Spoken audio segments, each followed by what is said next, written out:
তো আপাতত আমার ডিউটি শেষ। গুড মর্নিং বন্ধুরা, কেমন আছো সবাই? আইবি ফ্যামিলি ক্রিয়েটরে সবাইকে স্বাগত জানাই। গরমে সবাই কেমন আছো বলো?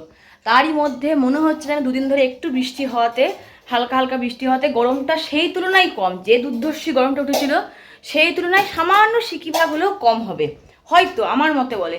তোমাদের ওখানে গরম কেমন অতি অবশ্যই কমেন্টের মাঝে জানিও। আর ভিডিও স্টার্টিংয়ে প্রথমেই সবাইকে থ্যাংক ইউ বলি, কারণ তোমরা আমার ভিডিও দেখছো, তোমরা আমাকে সাপোর্ট করছো, তার জন্য। তো চলো আজকে ব্লগটা এইভাবেই শুরু করলাম। তোমরা সবাই জানো আমি রান্নাঘর দিয়ে ব্লগ শুরু করি। সকাল সকাল সমস্ত কাজ আমার কমপ্লিট। এবার সমস্ত কাজ ছেড়ে চলে এসেছি রান্নাঘরে। মুড়ি খাবারও হয়ে গেছে, চলো তোমাদেরকে দেখাই। রান্নাঘরে যদি ঢুকছি তাই রান্নাঘরে আজকে কী কী করছি না করছি সবটাই তোমার সঙ্গে শেয়ার করব। আর সারাদিন কী কী করলাম না করলাম সবই তোমার শেয়ার করব। চলে এসছে সোনাই পড়ে, বাড়ি এইমাত্র ঢুকলো, জাস্ট কিছুক্ষণ হলো ঢুকলো। ওকে কিছু নুন চিনি জল দেবো, চলো তোমাদের সঙ্গে সবটাই শেয়ার করছি। তো এই যে চলে এসেছি রান্নাঘরে। দেখো মুড়ি খাবার এখানে আমার হয়ে গেছে, ঝুড়ে ঘুগনি করে রেখে দিয়েছি একটুখানি। আর এদিকে ভাত বসিয়ে দিয়েছি, এদিকে ঢ্যাঁড়স ভাজতে বসিয়ে দিয়েছি। যেহেতু আজকে বৃহস্পতিবার তাই ভাজাভুজির পরিমাণটা একটু বেশি হবে আমাদের। আর তারপরে দেখি সারাদিনে কী কী করবো না করব। এখানে পটল আলু কেটে রেখে দিয়েছি, এখানে বরবটি আলু কেটে রেখে দিয়েছি। আর এই দিকে করছি একটু সোনার জন্য নুন চিনির জল, কারণ ও এইমাত্র ধরো পড়ে ঢুকলো আর কি, জন্য ওকে আসা মাত্র একটু নুন চিনির জল দিই সঙ্গে সঙ্গে। নুন চিনির জলটা খায়, তারপরে ওকে আমি খেতে দিই। তা যাই হোক, তোমাদের সঙ্গে কথা বলতে বলতে নুন চিনির জলটা আমি আগেই চিনিটা ভিজিয়ে রেখে দিয়েছিলাম। নুন চিনির জলটা ওকে দিয়ে দিই, সঙ্গে সঙ্গে ও একটু খেয়ে নিক, তারপরে একটু বসুক, তারপরে আবার ওর বাবাকে খেতে দেবো। এদিকায় ওর বাবাকে খেতে দেবো। তারপর ধরো নিজের খাওয়া আছে, আজ বৃহস্পতিবারে পুজো আছে, সবটাই তোমাদের সঙ্গে দেখাবো, শেয়ার করবো। সারাদিন কী কী করলাম না করলাম দেখতে পাবো, মিষ্টিটা ঠিক আছে নাকি নুনটা, সবটাই তোমার সঙ্গে শেয়ার করবো কী কী করলাম না করলাম। তা যাই হোক, সবাইকেই ধন্যবাদ জানাচ্ছি মন থেকে একদম। আর সত্যি তাই, তোমরা যে সাপোর্ট করছো তার জন্য সত্যি আমি কৃতজ্ঞ। নাহলে আমি বা কি এমনই বা তোমাদের সঙ্গে ধরো শেয়ার করতে পারি, তার জন্য। চলো রান্নাঘরে যাই, রান্নাটা বসিয়েছি, রান্নাটা শুরু করেছি, রান্নাটা শেষ করতে হবে যত তাড়াতাড়ি ধরো রান্নাঘর থেকে বেরোনো যায়। তারপরে চান পুজো আছে সবই। এবার তার সঙ্গে সোনাইকে দিয়ে দিলাম একটু নুন চিনি জলটা খাকো। এবার যাবো বাবাকে খেতে দিতে, ওকে খেতে দিয়ে ছাড়বো আমি, দোকানে যাবো আর কি। আর তারপরে ধরো নিজের ডিউটি করব।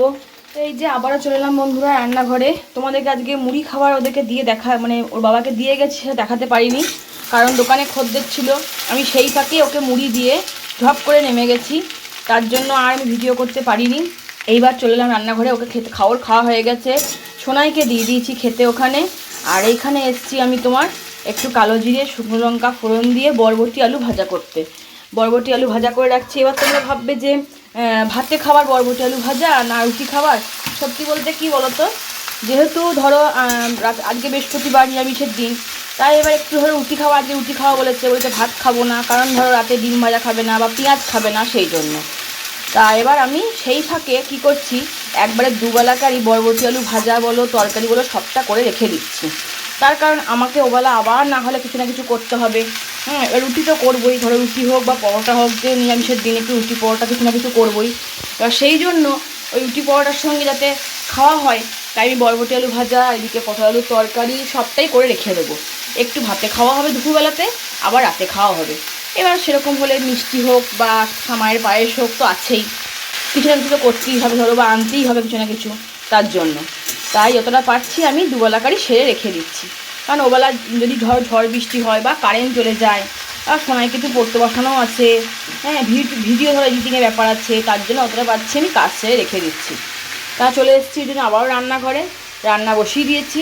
সারাদিনের রান্না হোক, তারপর তোমার সঙ্গে আবার সবটা শেয়ার করবো। তো চলো তোমাদের একটা জিনিস দেখাই। আমি এখানে সোফায় বসে একটু খাচ্ছিলাম, একটু মুড়ি নিয়ে বসেছিলাম খেতে। তা আমি তোমাদের বলেছিলাম যে এখানে আমার বসানো আছে, বরবটি ভাজতে বসিয়ে এসেছি। তা এই যে সোনাই আগেই খেয়ে নিয়েছে, তোমার সোনাই আগে খেয়ে নিয়েছে।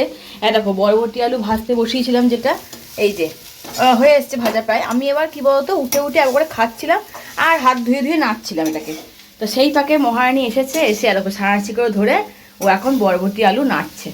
তো আমাকে বলছে মা ভাজাটা করে দেবো, এরকম পারবি না, ছাড়। তা এই হচ্ছে কাণ্ড। পারুক মানে পারবে না, যদি আমি ওকে গ্যাস ট্যাস ছাড়ি না কিছুই, ওকে পারবে না জানি, কিন্তু আমার হয়ে এসছে। তবুও ও দেখছে আমি নাড়বো, ওকে একটুখানি খেলা করাও হবে আর মায়ের একটু হেল্প করা হবে, দুটোই করা হবে। তাই সেই জন্য চলে এসছে এখানে বরবটি আলু ভাজা করতে, শুকনো শুকনো করে নাড়তে এসছে। তা আমি ওকে বললাম পারবি, বলছে না তুমি কি করতে হবে বলো আমাকে, আমি লাল লাল করে ভাজতে হবে বেশ। তাই আমি লাল লাল করতে পারবো, আমি লাল লাল করতে পারবো। দেখো চলে এসছে এখন কড়াই নিয়ে খুটুর খুটুর খুটুর খুটুর করে চলে এসছে নাড়তেটাকে। তো লাল লাল করতে হবে, পারবি না ছেড়ে দে। বাড়াবো গ্যাসটা? বলছে গ্যাসটা বাড়াবো তাহলে? না গ্যাস বাড়াতে হবে না তোমাকে, আমি করছি, ছেড়ে দাও। অনেক করেছো, ছেড়ে দাও, গ্যাস বাড়াতে হবে না, সরো। আমার খাওয়া হয়ে গেছে, আমি করে নেবো, ছেড়ে দাও। মানে এই করতে এসছে মহারানী। তো আজকে চলে এলাম বন্ধুরা পটলের রেসিপি আর একটা অন্যরকম নিয়ে। এবার তোমরা বলবে রেসিপি সাধারণত তোমরা সবাই করো এটা, আজকে করছি দই পটল। দই পটলের মধ্যে আমি এখানে একটু গোটা গরম মশলা, 2-4টে দানা আর কি, গোটা গরম মশলা, লবঙ্গ, এলাচ, দারচিনি দিয়ে দিয়েছি। আর দিয়ে দিয়েছি তেলের মধ্যে সামান্য চিনি, আর সে সঙ্গে দিলাম আদা বাটা, আর দিয়েছি টমেটো বাটা, টমেটো পেস্ট আর কি, আর করে তেজপাতা ফোড়ন আর কাঁচা লঙ্কা। এবার বাকি মশলা সব ভেজে দিয়ে দেবো এর মধ্যে। আচ্ছা হলুদ দেওয়া হয়ে গেছে, বলে দিই হলুদ দেওয়া হয়ে গেছে। এবার দিয়ে দেবো একটু জিরে গুঁড়ি, সামান্য একটু ধনে গুঁড়ি, আর একটু কাশ্মীরি লঙ্কার গুঁড়ি, ব্যাস আর কিছু দেবো না। আর তার আগে তোমাদেরকে দেখাই পটল এখানে ভেজে রেখে দিয়েছি। এবার ভেবেছিলাম প্রথমে আলু দেবো না, কিন্তু কি বলতো আমার যেহেতু কর্তা মশাই আলু খেতে ভালোবাসে, তাই আমি একটু আলুটাকে হালকা করে ভাপিয়ে নিয়েছি এখানে। ভেজেও করতে পারতাম, কিন্তু কি গরমে ধরো ঘরের খাওয়া, তাই আর ভেজে কিছু করলাম না। ভেজে করলে সেটা বেশি রিচ হয়ে যাবে, বা হয়তো ভেজে খেতে ও পছন্দও করে না। আমি ওই জন্য হালকা একটু ভাপিয়ে নিয়ে জলটা ফেলে দিয়েছি। এবার মশলাটা ভালো করে কষিয়ে নেবো এখানে। আর এইখানে ফ্রিজ থেকে আমি দই বার করে বাটিতে রাখলাম, দইটাকে ভালো করে চামচের মাধ্যমে ফেটিয়ে নেব। দইটা এখন দেবো না, আগে মশলাটা একটু কষিয়ে নিই, তারপরে দইটা দিয়ে আবার ভালো করে কষাবো। এবার নিরামিষের দিন ধরো পটলটাকে বিভিন্ন রকম করে খেতে ভালোই লাগে। আর যেহেতু গ্রীষ্মকালে বেশিরভাগ টাইম পটলটাই ধরো আসে আমাদের সাধারণ বাঙালিদের ঘরে পটলটাই আসে বেশিরভাগ, তার জন্য আজকে এইভাবে দই পটল করছি আমি। ঘরোয়া খাবার, একদম সামান্য উপকরণ দিয়ে, সামান্য মশলা দিয়ে, বেশি কিছু মশলা দিইনি, বেশি কিছু রিচ করিনি তরকারিটাকে, যাতে গরমে খেতে পারা যায় তার জন্য। এই যে লেগে লেগে এসছে এখন মশলাটা। এবার ভালো করে দইটা ফেটিয়ে নেবো, এই দইটাকে দিয়ে দেবো। আমি ঘরেই মিষ্টি দই করেছিলাম, ঘরেই টক দই করেছিলাম। দেখতেই পাচ্ছ খুব সুন্দর দইটা ফেটানো হয়ে গেছে। এবার দইটা ঢেলে দেওয়ার মধ্যে, যেহেতু টক দই তাই খুব একটা ধরো জমেনি। এবার দইটা দিয়ে মশলাটাকে বেশ করে এটাকে ঘন করব, যতক্ষণ না দই থেকে তেল ছাড়ছে বা মশলা থেকে তেল ছাড়ছে। ও আর একটা কথা বলবো তোমার সঙ্গে, কথা বলতে বলতে আমি সেই ফাঁকে স্বাদ মতো নুনও দিয়ে দিয়েছি, একটু নুন, সামান্য একটু মিষ্টি দিয়ে দিয়েছি। এবার দইটা দিয়ে বেশ করে এই মশলাটা ভালো করে ভাজা ভাজা করব, যতক্ষণ না দইটা থেকে জল দাঁড়াচ্ছে বা সাইডে সাইডে তেল দাঁড়াচ্ছে এখানে। তো এই যে দেখতেই পাচ্ছ তেল ছেড়ে দিয়েছে দই থেকে এখন। এবার আমার কি বলতো ইচ্ছা ছিল পুরোটা পটল দিয়ে বেশ করে দই পটল করার, মানে পুরোটা পটল দিয়ে, কিন্তু আমার কর্তা মশাই একটু আলু খেতে পছন্দ করে, তাই বাধ্য হয়ে আমি আলু দিলাম, নাহলে এটা আরও পটল দিয়ে আমার একদম বেশ গামাহা করা ছিল। সেটাও করবো একদিন, যেহেতু ধরো ঘরেই আমি টক দই করছি, ঘরেই মিষ্টি দই করছি, আমার কোনো আপত্তি নেই দই দিয়ে একটু পটল করার। তা ভাবছি আর একদিনও করবো। আর খুব সুন্দর সেন্ট বেরিয়েছে বন্ধুরা, তোমরাও নিশ্চয়ই তোমরা সবাই জানো, আমার তো হালকা পাতলা একদম রেসিপি। তা যাই হোক আমার কিন্তু খুব সুন্দর একটা সেন্ট উঠেছে। আর সাধারণত মশলা থেকে আর দই থেকে তেল ছেড়ে দিয়েছে, মশলা আমার ভালো কষানো হয়ে গেছে। এই দেখো দই আর মশলা আমার কি সুন্দর কষানো হয়ে গেছে। এবার দিয়ে দিলাম এর মধ্যে পটলগুলো এক এক করে, আর দিয়ে দেবো আলুটাকে। এরপরে একদিন আমি আমার মতো করে করব, আলু ছাড়া শুধু দই পটল করবো একদিন, খুব ইচ্ছা আছে। সেদিন আমার কর্তা মশাইকে পোস্ত করে দেবো, যে খাও তুমি আলু পোস্ত এই বলে। আচ্ছা চলো, এর সঙ্গে দিয়ে দিই একটু সামান্য গুঁড়ো গরম মশলা। গুঁড়ো গরম মশলাটা মিক্স হয়ে গেছিলো, গোটা একটু দিয়েছি ফোড়নে, আর এটা একটু গুঁড়োটা দিয়ে দিই। এবার এটাকে বেশ করে একটু নেড়ে নিই, আলু পটল একসঙ্গে। আর পটলগুলো কচি ছিল খুব সুন্দর, ভাজতে ভাজতে একবারে গলে গেছে। বেশ করে কষিয়ে নেবো, নিয়ে বাটি ধোয়ার দই ফেটানো বাটি ধোয়ার জলটা দিয়ে দেবো এবার। আর কিছু বেশি জল দেবো না, কারণ জল দিলে এটা জল জলে হয়ে যাবে, আর আমি চাই গামাখা হতে। ফুটে গেলে শুকনো হয়ে যাবে, রান্না এখানেই বন্ধ করে দেবো। এবার এটাকে একটু ফুটতে দিয়ে দেবো একটুখানি আমি। চলো বন্ধুরা, দুপুরে সব রান্না বান্না আমার সমস্ত কমপ্লিট। এই যে হয়ে গেছে দেখো এখানে ভাত। আচ্ছা এটা পরে দেখাচ্ছি। এইখানে করলাম ওই যে বললাম বরবটি আলু কালো জিরে দিয়ে ভাজা। আচ্ছা এইখানে তোমাদেরকে দেখালাম দই পটল আমার সুন্দর রেডি হয়ে গেছে একদম। আচ্ছা এইখানে করেছি ঢ্যাঁড়স ভাজা, আর এইখানে নিরামিষ তাই কলাইয়ের ডাল, হিং দিয়ে একটু কলাইয়ের ডাল।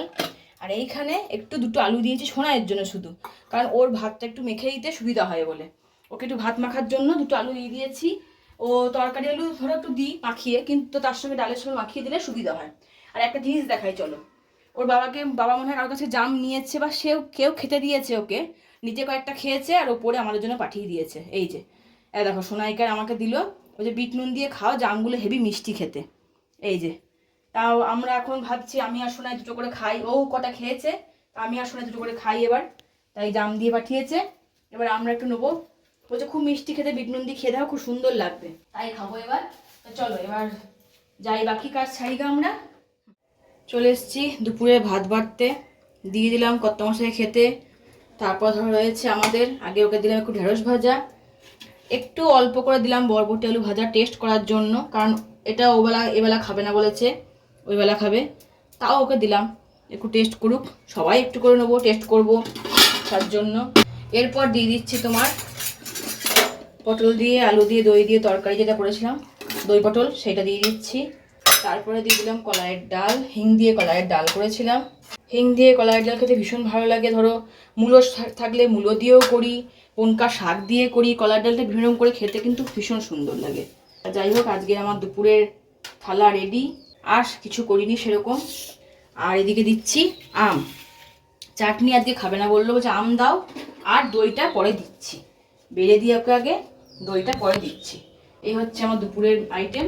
তো hello hello hello hello hello বন্ধুরা, চলে এসেছি বিকেলবেলা চলে এসেছি আমি আজকে দোকানে। কিছুর কারণের জন্য কর্তামশাই এখন নেই, আমার হাজব্যান্ড গেছে একটু বাইরে, যার জন্য আজকে আমার ডিউটি পড়েছে। আমি চলে এসেছি দোকানে বিকাল তোমার 4:30টার মধ্যে, যেমন ও দোকান খুলে দিয়েছি। তো যথারীতি আমার ডিউটি পড়েছে এখন দোকান খোলার, আমি চলে এসেছি দোকানে। এবার সোনায় নেমে চলে এলো, এই যে দেখতে পাচ্ছ সোনায় নেমে চলে এলো, ও ঘুমাচ্ছিল, আমি ওকে ডাকিনি, কিছুক্ষণ পরই ওদের কাছে মা নাই, তাই ও চলে এসেছে দোকানে। তা চলো এবার দোকানের টুকটাক আমার কর্তামশায় ধরো যেসব জিনিসপত্রগুলো এনেছে সেগুলো বললো সব ঠিকঠাক জায়গায় লাগিয়ে দাও, সব সাজিয়ে দাও দোকান, তা আমি আমার ডিউটি করি চলো। তো তারপরে ধরো এই দোকানে সব মালগুলো সব গুছাচ্ছিলাম, মানে ও সব জিনিসপত্র সব নিয়ে চলে এসেছিলো দোকান, দুপুরবেলাতেই সমস্ত মালটা রেডি করাই ছিল বস্তাতে। এবার তো আমাকে তাহলে গোছাতে হবে, ও আমাকে ফোন করে বললো যে তুমি এগুলো সব গুছিয়ে দাও, যেখানকার জিনিস সেখানে সব লাগিয়ে রেখে দাও। আমি তাই করি তাহলে, নিয়ে ওই জন্য আমি আর সোনাই মিলে যতটা পাচ্ছি আমি সব গোছাচ্ছিলাম, সোনাইকে ওখানটা ধরে দিলাম, আমিও এখানে সাজিয়ে গুছিয়ে নিলাম দোকানটাকে, কারণ আমার অভ্যাস তো আছে ধরো যতটা পারি আমি। তারপর ধরো সন্ধে জ্বালতে গেলাম, কারণ সন্ধে লেগে গেছে, আমি নিচে বললাম আমি সন্ধে জ্বালে দিই, আর সোনাইকে তুমি ওপরে সন্ধে জ্বালে দাও গা, কারণ একে তো ধরো সব করতে হবে আমাদের একজনকেই, আর ওর আসতে এখন অনেক দেরি। ফোন করে যখন জিজ্ঞাসা করলাম তো বলছে আমার এখন আসতে দেরি আছে, হ্যাঁ আমি এখন পৌঁছাতে পারবো না, তাই জন্য। এবার সেই জন্য আমি সব গুছিয়ে সমস্ত নিচেকার কাজ সব সেরে নিলাম, আর সোনাইকে বললাম তুমি ওপরে করে নাও গা। তো আপাতত আমার ডিউটি শেষ, আমার কর্তামশাই অনেকক্ষণ চলে এসছে, সে দোকানে ঢুকে পড়েছে। আমি ছিলাম একটু গল্প করছিলাম সবাই সঙ্গে, মানে আমি পাশের বাড়ি বৌদি, তানিয়া বৌদি এসেছিলো, আরও সবাই পড়াচ্ছিল, নিয়ে তাদের সঙ্গে গল্প করছিলাম বলে একটু দেরি করে উঠে এলাম। সোনাই দেখছি এসে সব সন্ধে জেলে দিয়েছে। তা যাই হোক, এবার ঢুকবো রান্নাঘরে রাতের খাবার করতে। রাতে একটু সোনাই বলছে পরোটা খাবো, তা একটু পরোটা করতে ঢুকবো। আর দোকানের ডিউটি শেষ, এখন দোকানে ও রয়েছে, এবার আমার ডিউটি রান্নাঘরে, চলো করি। চলে এসেছি রাতের রান্নায়, তোমাদেরকে বলেছিলাম যে আজকে একটু পরোটা করবো, যেহেতু নিরামিষের বার, তাই পরোটার জন্য এখানে নিয়ে নিয়েছি তোমার একটু আটা একটু ময়দাটা বেশি দিয়েছি, আটাটা একটু কম দিয়েছি, ব্যাস এই। এবার দেবো ওর মধ্যে একটু তোমার স্বাদ মতো নুন, অল্প একটু চিনি স্বাদ হওয়ার জন্য, আর দেব একটু সামান্য একটু জোয়ান। আমি পরোটা বা লুচি যখনই করি তোমাদেরকে বলি, আমি কিন্তু একটু জোয়ান দিই, এই জোয়ানটাকে একটু ম্যাশ করে দু হাত তালুতে একটু ঘষে নিলাম, খুব সুন্দর সেন্ট ছাড়বে, প্লাস তারপরে কি বলতো অম্বল হবে না, যার জন্য আমি একটু জোয়ানটা দিই। পরোটা বা লুচিটা খেতে কিন্তু খুব সুন্দর হয়, দারুণ স্বাদ হয়। তোমরাও যদি যাও কেউ দিতে পারো, আবার কেউ দিয়ে দেখতেও পারো একবার যদি না দিয়ে থাকো। এবার দেবো ময়ান দেওয়ার জন্য এতে একটু সাদা তেল, এবার ভালো করে ময়ান দেবো এটাকে, তারপরে পরোটাগুলো করে নেবো। চলে এসেছি পরোটা বেলতে, আমার এখানে সব লই করা কমপ্লিট, এই যে সব লই রেডি হয়ে গেছে, একটু মোটা করে করেছি যেহেতু পরোটা। আর এদিকে আমি চলে এসেছি বেলতে, একটা করে বেলবো আর সেকে নেবো। তোমরা কি দিয়ে বেলো? দেখো এখনই ফুলতে লেগেছে, দেখতে পাচ্ছ ভেতরে হাওয়া ঢুকে গেছে, ফুলতে লেগেছে। আচ্ছা তোমাদেরকে বলি একটা কথা, তোমরা হয়তো অনেকেই তেল দিয়ে বেলো বা কিছু, আমি কিন্তু তেল দিয়ে বেলি না, আমি প্রথমে শুকনো ময়দা দিয়ে এটাকে বেলি, তারপরে তেল দিয়ে সেকে নেবো। আমি এরকম করে দেখেছি, খুব সুন্দর পরোটাগুলো ফোলে এবং খুব সুন্দর নরমও হয়, যার জন্য আমি তেল দিয়ে বেলি না। তেল দিয়ে বেললে পরে খুব চিটিয়ে যায় বা হয়তো খুব ভালো করে ফোলে না, অনেকেই তেল দিয়ে বেলে, কিন্তু আমি তেল দিয়ে বেলি না। আর তোমাদেরও কি একমত নাকি আমার সঙ্গে তোমরা? মানে কে কে আর কি তেল দিয়ে বেলো আর কে কি মজা দিয়ে বেলো একটু কমেন্টে মানে জানিও তো, তাহলে আমিও একটু মনে একটু ভালো সাহস পাবো যে সত্যি তো কেউ কেউ হয়তো আমার মতো রান্না করে, কেউ কেউ নিজেদের মতো রান্না করে। তা যাই হোক, কে কে আমার সঙ্গে একমত বলতে ভুলো না কিন্তু। তাই দেখো 3 কোণা করে করছি, মাঝে মধ্যে গোল 3 কোণা সব রকম মিশিয়ে করি। আজকে 3 কোণা করেই করছি পরোটাগুলো, দেখতেও খুব সুন্দর হয়, ভালোও লাগে বেশ। 3 কোণার ফলে ধরে ভেতরে বেশ হাওয়াটা ঢোকে। এদিকে গ্যাস জেলে দিয়েছি, এই যে তাওয়া বসিয়ে দিয়েছি। আস্তে আস্তে আস্তে আস্তে একটা করে মানে বেলবো আর সেঁকে নেবো। এই যে চলে এলাম পরোটাগুলো সেঁকতে, আমার সমস্ত বেলে কমপ্লিট করে নিয়েছি আমি। এবার একটি একটি করে পরোটা সেঁকে নিচ্ছি, তাওয়াতে দিয়ে দিয়েছি। আর এই গরমের সময় তো বুঝতেই পারছো, একটু করে টানছি আর তোমার বড় হয়ে যাচ্ছে আস্তে আস্তে, খুব নরম করে মাখা হয়েছে এটা। তা যাই হোক, আমি একটি একটি করে সব সেঁকে নিচ্ছি একটি একটি করে পরোটাগুলোকে। সেঁকা হয়ে গেলেই তারপরেই সোনাই বাবাকে নিজে সব খাওয়া দাওয়ার দিকে চলে যাব। প্রথমে একটু উল্টি পাল্টি সেঁকে নিলাম, তারপরে দিয়ে দিচ্ছি একটু সাদা তেল। বেশি তেল দিয়ে ভাজবো না, একটু করে 2 চামচ তেল দিলাম, ব্যাস আর নয়। এবার এটাকে উল্টি পাল্টি একটু লাল লাল করে ভেজে নেবো। এই যে চলে এসেছি পরোটা বাড়তে, আমার সমস্ত পরোটা দেখো কমপ্লিট। এবার দিয়ে দিচ্ছি খেতে এক এক করে। তো তোমাদেরকে প্রথমেই বলেছিলাম আমি কিন্তু তরকারি সব ওবেলা করে রেখেছি, আমি এবার কিচ্ছু করিনি, কারণ আর দোকান থেকে উঠে এসে ক্ষমতা নাই কিছু করার। দিয়ে দিচ্ছি একটু ভাজা, আর ওকে বলেছিলাম মিষ্টি আনতে, তাও মিষ্টি আনতে পারেনি, তার কারণ ও খুব কাজে ব্যস্ত ছিল, হয়তো পরে তোমাদেরকে জানাবো কী জন্য গেছিল। ভীষণ ভীষণ ব্যস্ত ছিল, একটা খুব গুরুত্বপূর্ণ কাজের জন্যই বাইরে ছিল, যার জন্য ঘরে আসতে পারেনি। ও তো প্রায় ঢুকলোই মনে হয় তোমার তখন বাজে ঘড়িতে 7:30 পেরিয়ে গেছে। তারপরে এসে চান টান করলো, যদিও সকালে চান করেছিল, চান টান করলো। তা এদিকে দিয়ে দিচ্ছি পটল আলুর তরকারি, আর পায়েস করে ভেবেছিলাম, সেটাও করা হলো না, কারণ আমি দোকান থেকে উঠে এলাম তখন বাজে 8টা ঘড়িতে। তারপরে পরোটা করলাম, আমার আর ধরতে ছিল না যদি পায়েস করব। আর আমার সোনাই বললো যে না মা কিছু করতে হবে না, তোমার আজকে পায়ে ব্যথা করছে, যদি অনেকক্ষণ দোকানে থেকেছো কিছু করতে হবে না। তাই আর কিছু করলাম না, চলে এলাম খেতে দিতে। যথারীতি দিয়ে দিচ্ছি গরম গরম পরোটা। উড়ি বাবারি, এত নরম হয়ে ছিঁড়ে যাচ্ছে একদম, আর উজ্জ্বলন তো গরম। তো চলো আজকের ভিডিওটা এখানেই শেষ করছি। সবাই ভালো থেকো, সবাই সুস্থ থেকো, আর আমার ভিডিও দেখার জন্য সবাইকে অসংখ্য ধন্যবাদ। দেখা হচ্ছে নেক্সট কোনো ভিডিওতে, নেক্সট পার্টে তোমার সঙ্গে আবার চলে আসবো। আজকে শুভরাত্রি, টাটা।